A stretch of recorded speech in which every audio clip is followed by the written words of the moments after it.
এই যে আজকে একটা চিকেনের পাতলা ঝোল করেছি, পাতলা না একটু গ্রেভিটা থকথকে হয়ে গেছে।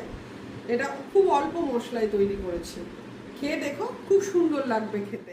এবার মাংসগুলো আমি পরিষ্কার করে নিই, তারপরে কিভাবে রান্না করব তোমাদেরকে দেখ। এটা রান্না করব, তার জন্য আমি কড়াইয়ে তেল দিয়ে নিলাম। তেলে হলুদ দিয়ে দিলাম অল্প একটু, আলু গোটা ভাজবো বলে। আলুতে আর মাখালাম না, এর ভিতরে দিয়ে দিলাম। আলুগুলো আমার ভাজা হয়ে গেছে, আর আমি আলুগুলো কড়াই থেকে তুলে নেব।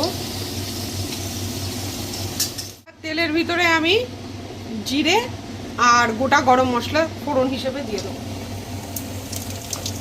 আর কটা তেজপাতা। পেঁয়াজ, রসুন, টমেটো সব বেটে রেখেছি, দিয়ে আস্তে আস্তে তেলের ভিতরে দিয়ে দিলাম।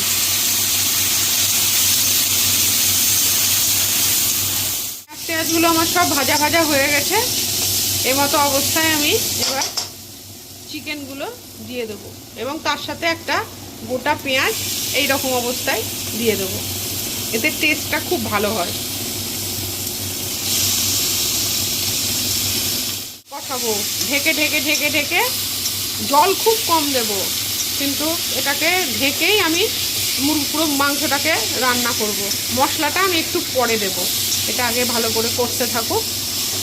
আদা, জিরে বাটা, কাশ্মীরি লঙ্কার গুঁড়ো আর হলুদ গুঁড়ো, আমি এই মিশ্রণটা তৈরি করে রাখছি। তুলে তুলে একটু মাংসটিকে একটু নাড়াচাড়া করে নিতে হবে। এই মাংস থেকে প্রচুর জল বেরোবে, ঢাকা দিয়ে দিয়ে আস্তে আস্তে করবো। আর একটু পরেই আমি মশলাটা ভিতরে দেবো। আমি ঢাকনাটা খুলে নিয়েছি, অনেকটা কষানো হয়ে গেছে। এবার আমি মশলাগুলো সব দিয়ে দেবো এর ভিতরে।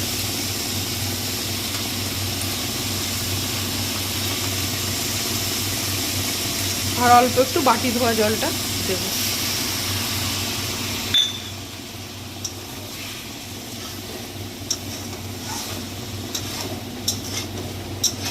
ভিতরে ভেজে রাখা আলুগুলো দিয়ে দেবো আস্তে আস্তে, আর কাঁচা লঙ্কাগুলো সব দিয়ে দেবো এর মতো অবস্থায়। দিয়ে আবার ঢাকা দিয়ে দেবো, নাড়াচাড়া করে। নাড়াচাড়া করেছি ঢাকা দিয়ে। এবার আমি এর ভিতরে নুনটা অ্যাড করে দেবো, দিয়ে নেড়ে এবার আস্তে আস্তে চাপা ঢাকা দিয়ে দেবো। দিয়ে এটা আস্তে আস্তে আস্তে আস্তে তাপে হবে। গরম মশলা উপর থেকে ছড়িয়ে দেবো। আর একটু ঝোলটা গাঢ় গাঢ় হয়ে যাবে,